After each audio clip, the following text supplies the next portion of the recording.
கடுமையான பாதிப்பு இஸ்ரேலில். டெல்அவீவில் பாதி அழிஞ்சு போச்சு. டெல்அவீவில் பாதி அழிஞ்சு போச்சு. அதனால் வந்து கடுமையான பாதிப்பு இஸ்ரேல்.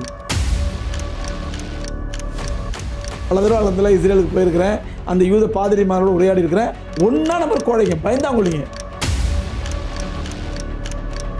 இன்னைக்கு ஈரான் வந்து இந்த போரை வச்சு அமெரிக்காவுடைய ஈரல் கோழையில் கை வச்சுட்டான்.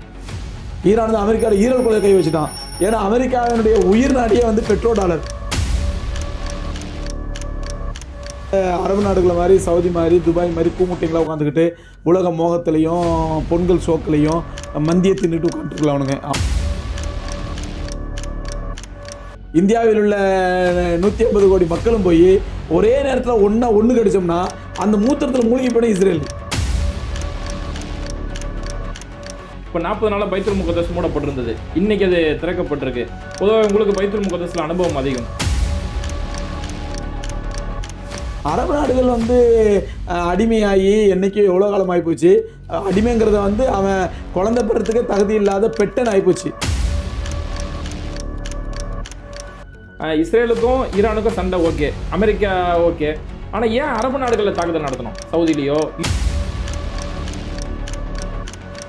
ரப்பாய்னா அந்த யூத பாதிரிகள், அவங்கள பார்த்தா நான் பேசணும்னு நினைப்பேன். ஏதாவது பாஷையில் அரபிலையோ இங்கிலீஷ்லையோ கொடுத்துருது. நான் சிக்னலில் நிற்கிறேன், அந்த பஸ் எங்கள் பக்கத்தில் நிற்கிது. அப்போ நான் எங்கள் ஆஜிகளை சொல்கிறேன், இந்த பாருங்கள். அவங்க ஒரு ஆஜி கேட்குறாங்க, எல்லாம் ஒரே மாதிரி யூனிஃபார்ம் போட்டுருக்காங்க, யார் ஹசரத் அப்படின்னு. ஃபுட்டேஜ் எங்கள்கிட்ட கூட இருக்கு, தரோம் உங்களுக்கு. நாங்கள் தாவூத் அலைஹிஸ்ஸலாம் கபருக்கு ஜியாரத் செய்ய போவோம். அந்த தாவூத் அலைஹிஸ்ஸலாம் கபருங்கிறது அது சைனக்காக அவங்களோட ஃபுல்லாக அவங்க சர்ச்சாவே ஆக்கிட்டானுங்க. டெல்அவீவில் ஏற்பட்ட அழிவு என்பது அது வெறும் பொருளாதார ரீதியான இடிபாடுகள் ரீதியான அழிவல்ல, மனோ ரீதியான அழிவு. இதோட மோசமான அழிவு முஸ்லீம் ஏற்பட்டாலும் அவன் ஸ்ட்ராங்காக நிற்பான். பேட்டை டிவி நேயர்களை அன்போடு வரவேற்கிறோம். இன்னைக்கு நிகழ்ச்சியில் நம்ம கூட இருக்கக்கூடிய சிறப்பு விருந்தினர் மௌலானா ஷம்சுதீன் காசிமி நம்மளோட இருக்காங்க. மௌலானா அஸ்ஸலாமு அலைக்கும். மௌலானா, இந்த ஈரான் அமெரிக்கா சம்பந்தமான இந்த போர், இப்போ போர் நிறுத்தம் அப்படின்ற ஒரு கட்டத்தை எட்டுச்சு. ஆனாலும் லெபனான் மேலே தொடர் தாக்குதல் நடந்து பெரிய அளவிலான சேதங்கள் அங்கே ஏற்படுத்திட்டு இருக்காங்க. இதை பற்றி உங்களுடைய பார்வை என்ன மௌலானா? அதாவது இந்த போர் நிறுத்தத்தை நிறுத்தினது வந்து அமெரிக்கா. ஆனால் நிறுத்தினதில் வந்து இஸ்ரேலுக்கு உடன்பாடு இல்லை. ஏன்னா இதனால் பெரும் பாதிப்பு வந்து அமெரிக்காவுக்கு தான். இந்த போர்னால இவன் சும்மா ட்ரம்ப் வந்து வெற்றி வெற்றி வெற்றின்னு சொல்லி சும்மா காமெடி மாதிரி கத்திட்டு இருக்கிறான். இதில் பெரிய பாதிப்பு வந்து அமெரிக்காவுக்கு தான். அமெரிக்கா எப்படி பாதிப்பு? அதாவது ஃபர்ஸ்ட் ஆஃப் ஆல் வந்து அவங்க அமெரிக்க மக்கள் பாதிக்கப்பட்டிருக்காங்க. அமெரிக்க மக்கள் ரோட்டில் இறங்கி போராட ஆரம்பிச்சிட்டாங்க. மீடியாக்களில் வெளியே வர்றதில்ல, கொந்தளிக்க ஆரம்பிச்சிட்டாங்க. ஒட்டுமொத்த அமெரிக்காவினுடைய பொருளாதாரமும் கீழே போக ஆரம்பிச்சிருச்சு. ஏன்னு சொன்னால் பென்டகன்லேருந்து அறிக்கை விட்டுருக்குறாங்க. பொருளாதார நிபுணர்கள் சொல்கிறாங்க, அவன் வந்து ஒரு மிசைல் அனுப்புகிறான்னா அந்த மிசைலுக்கு வந்து 5 லட்ச ரூபா தான். ஆனால் அந்த மிசைலை தடுக்கிறதுக்கு 5 கோடி ரூபா செலவு பண்ணிட்டுருக்குது. ஒரு மிசைலை தடுக்கிறதுக்கு 5 கோடி ரூபா செலவு பண்ணிட்டுருக்குது. அப்போது அவனுக்கு பிரச்சனையே இல்லை, அவன் பாட்டுக்கு மலைக்கு அடியில் அடுக்கி வச்சுருக்கான். இப்போலாம் அவன் எதிர்பார்த்தா இருந்திருக்கான். ஏன்னா நபிசுல்லாஹு ஹதீஸ் இருக்குது, லவ்கானத்தில் இல்மு இந்த சுரையா இல்லை நாளல் வாரசியர் அப்படிங்கிறாங்க. அதாவது சுரையாங்கிற நட்சத்திரத்தில் இல்மு இருந்தால் கூட பாரசீகர்கள் அங்கே போய் தேடி இல்மு எடுத்துகிட்டு வந்துடுவாங்க அப்படின்ற சொல்கிறாங்க. அந்த மாதிரி அது ஈரான்காரலாம் போய் சொல்லப்பட்டதான். அப்படிங்கும் பொழுது வந்து நல்ல நாலேஜபிளாக இருக்கிறாங்க, நல்ல டெக்னாலஜியில் வளர்ந்துருக்கிறாங்க. வெளி உலகத்தை காட்டிக்கவே இல்லை. இந்த அரபு நாடுகளை மாதிரி, சவுதி மாதிரி, துபாய் மாதிரி கூமுட்டைங்களாக உட்காந்துக்கிட்டு உலக மோகத்திலையும் பொங்கல் ஷோக்களையும் மந்தியை தின்னுட்டு உட்காந்துருக்கலாம். அவனுங்க அறிவுபூர்வமாக இருந்திருக்கானுங்க, உலகில் காட்டிக்கவே இல்லை. இப்போ இந்த சூழ்நிலை எதிர்பார்த்து காத்திருந்துருக்காங்க. அவங்க இந்த மாதிரி ஆகும் எதிர்பார்த்து காத்திருந்துருக்காங்க. வந்தவொடனே அடின்னு அடிக்கிறாங்க. அமெரிக்காவே எதிர்பார்க்கல இப்படி நடக்கும் அப்படின்னு சொல்லிட்டு. ஏன்னா இப்படி மிசைலை மலை மாதிரி பொழியிறான். டெல்அவீவ் நாசமாகி போச்சு, பாதி முக்கால்வாசி அழிஞ்சு போச்சு. அதே நேரத்தில் அமெரிக்கா பெரிய பொருளாதார வீழ்ச்சி. ஏன்னா அமெரிக்காவினுடைய உயிர் நாடியே பொருளாதாரம் தான். அமெரிக்க மக்களை பொறுத்த வரைக்கும் கையில் காசு இருந்தால் கவலைப்பட, எவனா ஆண்டுட்டு போய் எவனா அடிச்சுட்டு பண்ணுறாங்க. இவன் காசில் கை வச்சுட்டான். ஏன்னா அவன் வந்து அதை சொல்கிறான், ஒரு மிசைல் அடிக்கிறானாக்கா 5 லட்ச ரூபா அவனுக்கு செலவு, இவனுக்கு 5 கோடி ரூபா 50 கோடி ரூபா செலவாகும் ஒரு மிசைலை தடுக்கிறதுக்கு.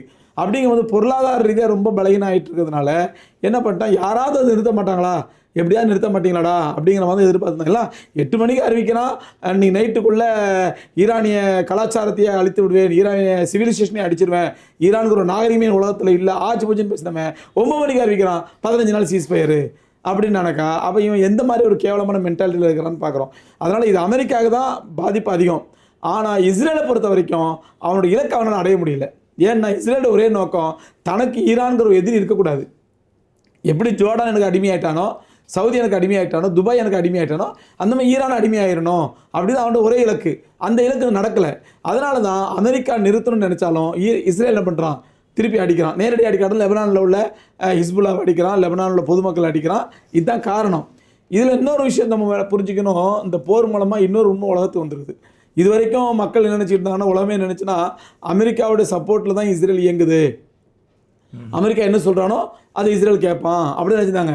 ஆனால் நான் 15 வருஷமாக சொல்லிட்டு இருக்கிறேன், அமெரிக்காவுடைய சப்போர்ட்டில் இஸ்ரேல் இல்லைப்பா, இஸ்ரேலுடைய சப்போர்ட் தான் அமெரிக்கா இயங்கிட்டு இருக்குது. இஸ்ரேல் என்ன சொல்கிறேன்னா அதான் அமெரிக்கா கேட்டாகணும். இஸ்ரேல் எந்த மாதிரி நாடுன்னு சொன்னால், நம்முடைய ஒட்டுமொத்த இந்திய மக்களும், இந்தியாவில் உள்ள 150 கோடி மக்களும் போய் ஒரே நேரத்தில் ஒன்று கடிச்சோம்னா அந்த மூத்திரத்தில் மூழ்கி போயிடும் இஸ்ரேல். அந்த மாதிரி ஒரு நாடு. அந்த நாட்டை போய் நம்முடைய நரேந்திர மோடி போய் இது என்னுடைய ஃபாதர்லேண்டு அப்படின்னு சொல்லிட்டு பாரத தாயை நீ கேவலப்படுத்திட்டியே. பாரத தாய் நாங்களாம் கன்னித்தாய் நினச்சிருந்தேன் இவ்வளோ காலமாக. என்ன நீ அவளுக்கு ஒருத்தனை இப்போ இஸ்ரேலுங்கிற ஒரு ஆராமியை பிடிச்சி கல்யாணம் பண்ணி வச்சு அவள் தான் எனக்கு ஃபாதர்னு டிக்ளேர் பண்ணிட்டு வந்துட்டேன். அவளை கேவலப்படுத்திட்டு இந்தியாவையும் பாரத தாயையும். இந்த மாதிரி சூழ்நிலை பார்க்கும் பொழுது இஸ்ரேலுடைய கண்ட்ரோலில் தான் அமெரிக்கா இருக்குது அப்படிங்கிறது இப்போ ப்ரூஃப் ஆகிருக்குது. இந்த விஷயத்தில் நீ சீஸ்ஃபயர் பண்ண நான் ஒத்துக்க மாட்டேன், நான் அடிக்க தான் செய்வேன் அப்படிங்கிற மாதிரி அடிச்சிருக்கான். சரி மோனா, இந்த போருடைய சூழலில் இப்போ 40 நாளாக பைத்துல் முகத்தஸ் மூடப்பட்டிருந்தது, இன்னைக்கு அது திறக்கப்பட்டிருக்கு. பொதுவாக உங்களுக்கு பைத்துல் முகத்தஸில் அனுபவம் அதிகம், அதை எப்படி பார்க்குறீங்க மோனா? அதாவது இப்போ பைத்துல் முகத்தஸ் மூடப்பட்டிருந்ததை விட பெரிய வேதனை என்னென்னா, அதை திறக்கிறதுக்கான இந்த மக்களால் வாய் திறக்க முடியல. இதுக்கு முன்னாடிலாம் வந்து என்ன பண்ணோம், காலையில் தஹஜ்ஜுதில் 4 மணிக்கெலாம் பூட்டி வச்சுருவோம், திறக்க மாட்டான். இப்போ நாங்கள் கடைசியாக போயிருக்கும் போது கூட என்ன பண்ணிட்டான், அந்த பாபு சாஹிர் மெயின் கேட்டு, நான் தஹஜ்ஜுதுக்கு போகிறோம், 3:30 மணிக்கு தஹஜ்ஜுதுக்கு போகிறோம், அங்கே மிலிட்ரி நிற்கிறான், திறக்க மாட்டோம் அப்படிங்கிறான். அவன் எங்களுக்கு என்னன்னு தெரியல, ஏன்னா இவ்வளோ காலமாக திறந்துச்சடா, அந்த வழியாக தான் நாங்கள் போவோம், தஹஜ்ஜுதுக்கு போவோம் வருவோம் அப்படின்னு சொன்னால் அது பதில் சொல்ல தயாரில்லை. கோ கோ கோ அப்படின்னு துப்பாக்கி காட்டுறான், துப்பாக்கி நின்றுறான். இல்லை நீங்கள் டூரிஸ்டாக இருந்தாலும் டூரிஸ்ட் தான் போயிருக்கணும், துப்பாக்கி காட்டுறான். நாங்கள் என்ன பண்ணோம், அப்புறம் அங்கே உள்ள ஒரு பலஸ்தீன் முஸ்லீம் விடியால் 3:30 மணிக்கு அதிகாலையில் அவர் சொன்னார், இல்லை இந்த கேட்டு வழியாக போகாதீங்க, நீ பாபுல் அஸ்பாத் வழியாக போங்க, அது நீங்கள் அது வழியாக போங்க, அங்கே திறந்துருக்கோம் அப்படின்றாரு. அதை கூட சொல்ல தயாராக இல்லை. ஏதோ ஒரு காரணம்லாம் முடி வச்சுருந்தேன், அந்த கேட்டு வழியாக போ, அப்படி இங்கே நிற்காத, இங்கே திறக்க மாட்டோம், போன வேறனா அப்புறம் அந்த கேட்டு வழியாக போனோம். இப்படி அந்த மாதிரி சில நேரங்களில் அந்த முஸ்லீம்களை என்ன பண்ணுவாங்க, கும்பலாக கூடி தஹஜ்ஜுத் தொழுகைக்கு வர முஸ்லீம்கள் கேட்டை திறக்காட்டா நின்று அங்கே நின்று கத்துவாங்க, ஆர்ப்பாட்டம் பண்ணுவாங்க, இப்போ பள்ளியாசல் தேரா அப்படின்னு சொல்லி. ஆனால் இப்போ அது கூட செய்ய முடியாத அளவுக்கு பலஸ்தீன் முஸ்லீம்களுடைய வாய் பூட்டு போடப்பட்டிருக்குது, அவங்களுடைய சுதந்திரம் பறிக்கப்பட்டிருக்குது அப்படிங்கிறது வேதனையான செய்தி. எனவே அல்ஹம்துலில்லாஹ் இப்போ திறந்துட்டாங்கிறது அல்லாஹ் ஒரு முஸ்லீம்களுக்கு ஒரு சந்தோஷமான செய்தியை தான் பார்க்குறது. சரி மோனா, இப்போ அந்த ஈஸ்டர் பண்டிகையை ஒட்டி பாம் சண்டேன்னு ஒரு நிகழ்ச்சி கொண்டாடினாங்க ஜெருசலத்தில். அந்த நிகழ்ச்சிக்கு இஸ்ரேல் அரசு தடை செய்கிறதால உலகளாவிய அளவில் கிறிஸ்தவர்கள் கண்டனம் தெரிவித்தாங்க. கனடா, ஹங்கேரி, ஸ்பெயின் பல நாடுகள் கண்டனம் தெரிவித்தாங்க. உடனே திறக்கப்பட்டது. ஆனால் 40 நாளும் பைத்துல் முகத்தஸ் மூடப்பட்டிருக்கு. தராவிகை திறக்கலை, பெருநாள் தொழுகை திறக்கலை. ஆனால் சுற்றி இருக்க ஒரு அரபு நாடுகள் கூட வாயை திறக்கலையே, இது எப்படி பார்க்குறீங்களா? திறந்ததான் ஆச்சரியம், திறந்தாதான் நியூஸு. அதாவது நாய் மனுஷனை கடிச்சா அது நியூஸ் அல்ல, மனுஷன் நாயை கடிச்சா தான் நியூஸு. அந்த மாதிரி அரபு நாடுகள் அவன் வந்து நாய்கிட்ட கடிபட்டு இருக்கான், அது ஒரு நியூஸ் கிடையாது. எதையாவது வாய் திறந்து பேசி இதை திறங்க அப்படின்னு பேசினா தான் அதுதான் நியூஸு. அரபு நாடுகள் வந்து அடிமையாகி என்றைக்கு எவ்வளோ காலம் ஆகிப்போச்சு. அடிமைங்கிறத வந்து அவன் குழந்தை பிறத்துக்கே தகுதி இல்லாத பெட்டன் ஆகிப்போச்சு. அவன்கிட்ட போய் நான் திருந்துறான், இவனுக்கு இன்னும் குழந்தை பிறக்கலை, இவனுக்கு குழந்தை பிறக்கலை அப்படின்னு எதிர்பார்த்தா ஒரு ஆண்மை இழந்தவன்ட்ட நம்ம குழந்தைய எதிர்பார்க்குற மாதிரி தான். அதனால் வந்து அதை பற்றி பேசி பிரயோஜனம் இல்லை. அது அரபு நாடுகள் வாய் திறக்காமல் இருக்கிறது அவனுடைய இயல்பு. சரி மோனா, இப்போ இந்த போரில் பரவலான ஒரு பார்வை எப்படின்னா, இஸ்ரேலுக்கும் ஈரானுக்கும் சண்டை ஓகே, அமெரிக்கா ஓகே, ஆனால் ஏன் அரபு நாடுகளில் தாக்குதல் நடத்தணும்? சவுதியிலையோ யுஏஇலோ இங்கேயே ஈரான் தாக்குதல் நடத்தணும்? இது ஈரான் எடுத்த அழகான முடிவு. இது ஈரான் எடுத்த அழகான முடிவு. அவன் தெளிவாக சொல்கிறான், எனக்கு சவுதி எதிரி இல்லை, துபாய் எதிரி இல்லை. நான் ஆரம்பத்தில் என்ன சொல்கிறேன், ஏன் உன் நாட்டுக்குள்ளே அமெரிக்காவோட துருப்பை வைக்கிறேன், உன் நாட்டுக்குள்ளே அமெரிக்காவோட ஸ்பேஸ் இடம் கொடுக்குறேன். இதை நான் ஆரம்பத்திலே கேட்டுட்டு இருக்கிறேன். நீ அமெரிக்காவோட ஸ்பேஸ் கொடுத்தா நான் அமெரிக்காவோட ஸ்பேஸ் மேலேயும் அடிப்பேன், அமெரிக்கா தூதரகத்து மேலேயும் அடிப்பேன். இது கரெக்டான மூலை இன்றைக்கி. அதனால ஈரான் வைக்கக்கூடிய 10 அம்சத்தில் மிக முக்கியமான முதல் அம்சம் என்னன்னு சொன்னால், நீ எல்லா வளைகுடா நாடுகள்லேருந்து உன்னுடைய ஸ்பேஸை காலி பண்ணணும். இதுதான் அவனால் ஜீரணிக்க முடியல, ஏன்னா ட்ரம்ப்பால் ஜீரணிக்க முடியல. ஏன்னா இது மட்டும் நடந்துச்சுனாக்கா ஒட்டுமொத்த உலகத்தினுடைய வரைபடம் மாற்றப்படும், உலகத்தின் வரலாறு மாற்றப்படும். இது வரைக்கும் அமெரிக்காங்கிற ஒரு பெரிய ஒரு பிம்பத்தை உருவாக்கி வச்சுருந்தோம் இல்லையா, அந்த பிம்பம் தவிடுபடி ஆகிடும். இன்றைக்கி ஈரான் வந்து இந்த போரை வச்சு அமெரிக்காவுடைய ஈரல் கோலையில் கை வச்சுட்டான். ஈரான் வந்து அமெரிக்காவோட ஈரல் கொலையை கை வச்சுட்டான். ஏன்னா அமெரிக்காவினுடைய உயிர் நாடியே வந்து பெட்ரோ டாலர், அதில் கை வச்சுட்டான். 2 அமெரிக்காவோட உயிர் நாடியே வந்து அரபு நாடுகள், அதில் கை வச்சுட்டான். ஏன்னா இப்போ அரபு நாடுகளில் வந்து உன்னுடைய ஸ்பேஸ் இருக்கக்கூடாதுங்கிற முடிவு வந்துட்டாலோ அதே மாதிரி அந்த முடிவு வந்து அடுத்த முடிவு ஆட்டோமேட்டிக்காக வந்துடும்.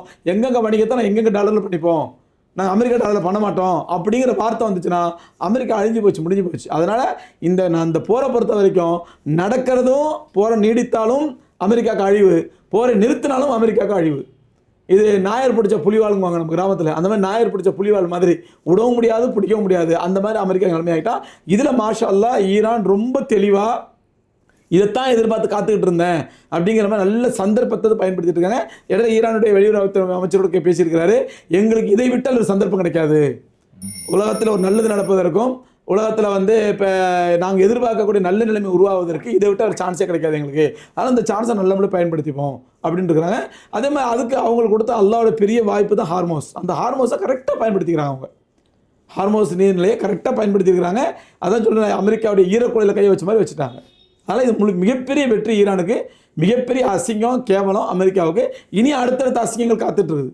ஏன்னா இவன் 10 அம்ச கோரிக்கை சொன்ன உடனே அவன் ட்ரம்ப் கோவப்படணும், அது பரிசீலனைக்குரியது தான் அப்படின்ட்டு இருக்கிறான். அப்போ என்ன அர்த்தம், இவன் ஆள் சரண்டர் ஆகிட்டான்னு அர்த்தம். இல்லைனா அந்த 10 அம்ச கோரிக்கை அமெரிக்கா கேட்டனாக்கா அவனுக்கு கொதிக்கணும். என்ன யார் நினச்சிட்டு இருக்கேன், நான் என்ன ஸ்பேஸோட விலையோட ஸ்பேஸ் வெளியாகணுமா, பெட்ரோல் டாலரை மாற்றுவியா நீ அப்படின்னு கோச்சிட்டு வந்து இன்னும் 4 அடி அடிக்கணும். ஆனால் என்ன பண்ணுறான், நான் பரிசீலிக்கிறேன் அப்படின்னால முடிஞ்சு போச்சு, ஆஃப் ஆகிட்டான்னு அர்த்தம். இல்லைம்மா, இப்போ அவங்களுடைய முக்கியமான பல தலைவர்கள் கொல்லப்பட்ட பிறகு இனிமேல் அங்கே யாருமே இல்லை, முஜித்தபா கம்பெனி கூட அந்த அளவுக்கு வேல்யூலாம் இல்லை அப்படின்னு சொல்லி அமெரிக்கா ஒரு கருத்தை சொல்கிறாங்களே. அதாவது ஒரு விஷயம் புரிஞ்சுங்க, இந்த சர்வாதிகாரிகள், சனாதனவாதிகள், ஃபாசிஸ்டுகள், இவனுடைய பெரிய ஆயுதமே உச்சிலேருந்து உள்ளங்கள் வரைக்கும் பொய் தான். அதுக்கு ஹிட்லராக இருந்தாலும் சரி, ட்ரம்ப்பாக இருந்தாலும் சரி, நம்ம மோடியாக இருந்தாலும் சரி, இவங்க எல்லாம் ஒரே லிஸ்ட்டு. இவனுக்கு உச்சிலேருந்து உள்ளங்கால் வரைக்கும் இவனோட ஆயுதமே பெரிய ஆயுதமே பொய் தான். அப்படி தான் தினம். ஆனால் இதில் இன்னொரு பெரிய ஸ்பெஷாலிட்டினா, பொய் சொல்லி ஒருத்தன் கேவலப்பட்டானா அடுத்து பொய் சொல்ல மாட்டான். சரி, நம்ம சொன்ன போய் வெளியே தெரிஞ்சு போச்சு, இது பொய் சொல்லக்கூடாதுன்னு யோசிப்பான். ஆனால் இவங்க மானங்கட்ட பொய்யனுங்க. எத்தனை தடவை பொய் வெளியே அசிங்கப்பட்டு கேவலப்பட்டாலும் சரி அப்படி தொடச்சி போட்டுட்டு அடுத்த பொய் சொல்லுவானுங்க. இதில் ஹிட்லரும் ஒன்று தான், ட்ரம்ப்பும் ஒன்று தான், நம்ம மோடியும் ஒன்று தான். இவங்க எல்லாம் ஒரே லிஸ்ட்டில் உள்ளவங்க தான். அதனால் பொய்க்கு மேலே பொய்யை சொல்ல மக்கள் தெரியுது, பொதுமக்கள் தெரியுது, இவன் பொய் சொல்கிறான்னு தெரியுது. அந்த கவலையே இல்லாமல் பொய்க்கு மேலே பொய் சொல்லிட்டு இருப்பான். அதுதான் அவங்களோட இயல்பு. இல்லை, ஆனால் இஸ்ரேலில் அந்த அளவுக்கு பாதிப்பு உண்மைதானா? கடுமையான பாதிப்பு இஸ்ரேலில். டெல்லைவில் பாதி அழிஞ்சு போச்சு. டெல்லைவில் பாதி அழிஞ்சு போச்சு. அதனால் வந்து கடுமையான பாதிப்பு இஸ்ரேலுக்கு. ரெண்டாவது, இந்த மாதிரி அழிவெல்லாம் இந்த மாதிரி இதோட மோசமான அழிவு காசால் நடந்திருக்குது, இதோட மோசமான அழிவு பாகிஸ்தான் ஆப்கானிஸ்தான் நடந்திருக்குது, இதோட மோசமான அழிவு ஈராக்கில் அழிஞ்சிருக்குது. அங்கெல்லாம் நடந்த பொழுது நடக்காத ஒரு பெரிய மனோரீதியான அஃபெக்ட் டெல்லைவில் ஆகிருக்குது. ஏன்னு சொன்னால் இதெல்லாம் இஸ்ரேலுங்க யோசிச்சு கூட பார்க்க மாட்டாங்க இப்பெல்லாம் நடக்கும்னு சொல்லி. அவங்களுக்கு கொடுக்கப்பட்ட வாக்குறுதி என்னன்னா, வேர்ல்டு சேஃபஸ்ட் சிட்டி இது டெல்லவியூ. அதனால் உலகத்தில் எல்லாம் இங்கே வா, இங்கே வந்து முதலீடு பண்ணு அப்படி தான் சொல்லி கூப்பிட்டானுங்க. உலகத்திலே சேஃபஸ்ட் சிட்டி இது, உலகத்தில் எங்கேயுமே இல்லாத சேஃப் இங்கே இருக்குது, இங்கே வா, அயன் டோம் இருக்குது, எல்லாம் இருக்குது, உலகத்திலே சேஃபான சிட்டி அப்படி தான் அவங்க கூப்பிட்டானுங்க. அதனால தான் உலகத்தில் பெரிய பெரிய கோடீஸ்வரன், பெரிய பெரிய மல்டி மில்லியனர், பெரிய பெரிய இவங்களாம் என்ன பண்ணிட்டானுங்க, அந்த உலகத்தில் மற்ற பகுதியில் இருந்த வியாபாரங்கள் யூதர்கள் இங்கே ஷிஃப்ட் பண்ணான் எங்கள் டெல்லிவியூக்கு. இப்போ அது தவிடுபடி ஆகிப்போச்சு. அதனால் வந்து இனிமேல் உலக வரலாறு மாற்றி எழுதப்படும். இனிமேல் இஸ்ரேல் யோசிக்க கூட மாட்டான். ஏன்னா இந்த நிலை காசாலை இதோட மோசமான நிலைமை ஏற்பட்டோம். அங்கே மக்கள் உயிர்ப்போடு இருக்கிறாங்க. இதே நிலை ஆப்கானிஸ்தான் இதோட மோசமாச்சு, அந்த மக்கள் உயிர்ப்போடு இருக்கிறாங்க. இதே நிலை ஈராக்கில் நடந்துச்சு, மக்கள் உயிர்ப்போடு இருக்கிறாங்க. ஆனால் இஸ்ரேலை பொறுத்த வரைக்கும் அந்த மக்கள் வந்து உலகம்தான் ஒன்றா நம்பர் கோழைங்க. நான் பார்த்துருக்கேன், நான் பல தடவை அளந்தில் இஸ்ரேலுக்கு போயிருக்கிறேன், அந்த யூத பாதிரிமாரோடு உரையாடி இருக்கிறேன். ஒன்றா நம்பர் கோழைங்க, பயந்தாங்கொள்ளிங்க, அறிவாளிங்க, அதில் மாற்றுக்கிறது கிடையாது, நல்ல அறிவாளிங்க. ஆனால் பயந்தாங்கொள்ளி கோழைங்க. நான் ஒரு எக்ஸாம்பிள் சொல்ல பாருங்களேன். நான் என்ன பண்ணுவேன், அங்கே ஜெருசலம் வீதிகளில் போயிட்டு இருக்கும்போது யாராவது ஒரு இந்த ரப்பாய்னா அந்த யூத பாதிரிகள், அவங்கள பார்த்தா நான் பேசணும்னு நினைப்பேன். ஏதாவது ஒரு பாஷையில் அரபிலையோ இங்கிலீஷ்லையோ தத்தையை பற்றி ஏதாவது பேசணும், அவன் வாய் கிளறணும் அப்படின்னு யோசிப்பேன். அதில் எங்கே போனாலும் பேசுவேன். இவன் என்ன பண்ணுவான், அவன் நாடு அவன் சிட்டிசனு, அவன் ரோட்டில் நடந்து போயிட்டுருப்பான். நான் ஒரு ஃபாரினர், நான் ஒரு வெளிநாட்டுக்காரன். நான் என்ன பண்ணுவேன், அவன் கிட்ட போய் ஹலோ அப்படிங்குவேன். அவன் அப்படி சைடில் பார்ப்பான், தெரியும், இப்படி சைடில் பார்ப்பான், அவன் எவனோ நம்ம கூப்பிட்றான் அப்படின்னு சொல்லிட்டு டக்குன்னு நடையை கொஞ்சம் வேகமாக்குவான். நானும் கொஞ்சம் வேகமானக்கு ஹலோ பிரதர் அப்படிங்குவேன். இன்னும் கொஞ்சம் வேகமாக்குவான். நான் விடாமல் என்ன பண்ணுவேன், தோலை தட்டி ஹலோ பிரதர் அப்படிங்குவேன். திரும்பி பார்த்துட்டு எடுப்பான் ஓட்டும். இது நான் நூற்றுக்கணக்கான முறை அனுபவப்பட்டிருக்கிறேன், நூற்றுக்கணக்கான முறை. அதே மாதிரி ஒரு முறை ஒரு சிக்னலில் நிற்கிறோம், ரோடு கிராஸ் பண்ணுறதுக்காண்டி சிக்னல் நிற்கிறோம். எங்கள் ஆஜிகள்லாம் போய் எல்லாம் தொழுதுட்டு வந்துட்டு நான் கூப்பிட்டு வந்து சிக்னல் நிற்கிறோம் ரோடு கிராஸ் பண்ணுறதுக்காக. அப்போ ஒரு பஸ் வருது, இஸ்ரேல் பஸ்ஸு. அந்த பஸ்ஸில் வந்து ஃபுல்லாக ரப்பாய், அவனுக்கு ஏதோ ஒரு மாநாட்டுக்கு போயிட்டு வரானுங்க பொழுது. நான் சிக்னலில் நிற்கிறேன், அந்த பஸ் எங்கள் பக்கத்தில் நிற்கிது.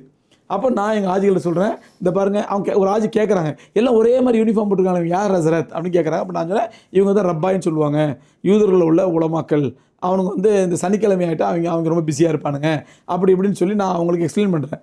ஒரு ஹாஜி என்ன பண்ணார், டக்குன்னு கையில் இருந்த ஒரு கேமரா வச்சுருந்தார், ஹேண்டி கேமரா. அந்த கேமரா வச்சு டக்குன்னு வீடியோ எடுக்க ஆரம்பிச்சார்.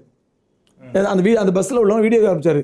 அதில் ஒரு பாதிரி, அந்த ஒரு ரப்பாய் இப்படி பார்த்தானா இல்லை வீடியோ எடுக்கிறத, பின்னாடி ஏதோ சொன்னான், எங்களுக்கு தெரியல, ஏசி பஸ் அது, பின்னாடி சொன்னான், எல்லா டக்குன்னு தலையை குடிக்கிட்டாங்க. ஒரு கேமரா எடுத்ததுக்கு, நம்ம துப்பாக்கி காட்டில் ஷூட்டிங் பண்ணல, ஒரு கேமரா எடுத்ததுக்கு தலையை குடிக்கிட்டாங்க. அதே மாதிரி பல தடவை பார்த்துட்டு அந்த ஃபுட்டேஜ் எங்கள்கிட்ட கூட இருக்கு, தரவங்களுக்கு. நாங்கள் தாவூத் அலைஹிஸ்ஸலாம் கபருக்கு ஜியாரத் செய்ய போவோம். அந்த தாவூத் அலைஹிஸ்ஸலாம் கபருங்கிறது அது சைனக்காக அவங்களோட ஃபுல்லாக அவங்க சர்ச்சாவே ஆக்கிட்டானுங்க. நம்ம அவனுக்கு வழிபாடு நடத்திட்டு இருப்பாங்க, நம்ம பாட்டுக்கு போய் தாவூத் அலைஹிஸ்ஸலாம் கபருக்கு ஜியாரத் பண்ணிட்டு சலாம் சொல்லிட்டு வருவோம். அப்போ அங்கே போனால் நம்மளுங்க இவன் சொல்லி அனுப்புவோம், கேமரா எடுக்கக்கூடாது, கேமரா சொல்லி அனுப்போம். அப்போ நம்ம சும்மா இருக்க மாட்டாங்க, ஃபோன் எடுத்து இப்படி கேமரா எடுப்பான் பாருங்க. அங்கே போய் ஓதிக்கிட்டு இருப்பான், அந்த பாதிரி என்ன பண்ணுவோம், ஓதிட்டு இருப்பான். டக்குன்னு ஓடி போய் மூலையில் போய் என்ன பண்ணுவான், ஒரு துணி எடுத்து மூடிப்பான், ஒழிஞ்சிப்பான், தன்னை யாரும் வீடியோ எடுத்துடக்கூடாதுன்னு சொல்லி. இப்போ அந்த மாதிரி பயந்தாங்கொல்லி கோழைகள் யூதர்கள். அப்படி ஏன்னா அவனுக்கு வந்து உலகம் தான் சாஸ்வதம். இது நம்ம சொன்னதில்லை, அல்லாஹ் குர்ஆனில் சொல்கிறான். யூதருடைய குணமாக அல்லாஹ் குர்ஆனில் சொல்கிறான், வல தஜிதன்னஹும் அஹ்ரஸ நாஸி அலா ஹயாத்தின். உலகத்தில் ஆயிரக்கணக்கான சமுதாயங்கள் வந்திருக்கிறாங்க, ஆயிரக்கணக்கான கூட்டங்கள் வந்திருக்கிறாங்க. ஆனால் இதுவரை வந்த கூட்டத்திலேயே உலக வாழ்க்கையின் மீது அதிகமான பேராசை கொண்டவர்களாக நீங்கள் யூதர்கள் பார்ப்பீர்கள் சொல்லிட்டு அடுத்த வார்த்தை அல்லாஹ் சொல்கிறான், எவத்தூன அஹதுஹும் ஐயோ அம்மரு அல்ஃபசனத்தின். அவர்கள் ஒவ்வொருத்தருடைய ஆசை என்னன்னு சொன்னால், இந்த உலகத்தில் 1000 ஆண்டுகள் வாழணுங்கிற ஆசை அவனுக்கு. அப்போ 1000 ஆண்டுகள் வாழணும்னு ஆசைப்படுற ஒருத்தனுக்கு சின்ன ஒரு தீங்கு தான் அவனை ஜீரணிக்க முடியுமா? ஆனால் இவன் அப்படி இல்லை. கசால உள்ளவனும், ஈராக்கில் உள்ளவனும், ஆப்கானிஸ்தான் உள்ளவனும், ஜீனா துமாரா ஜீனா, மர்னா துமாரா ஜீனா, கியா ஹூப் ஹே துமாரா ஜீனா. அல்லாம இக்பால் சொன்ன மாதிரி, நீ வாழ்ந்தால் உனக்கு வாழ்க்கை, மரணித்தால் உனக்கு வாழ்க்கை. எவ்வளோ அழகுப்பா அப்படின்னு சொன்ன மாதிரி, மரணத்தை எதிர்பார்த்து சொர்க்கத்தில் வாழ்க்கை எதிர்பார்த்து காத்துட்டு இருக்கவே இவனுக்கு அவனுக்கு வித்தியாசம் இல்லையா?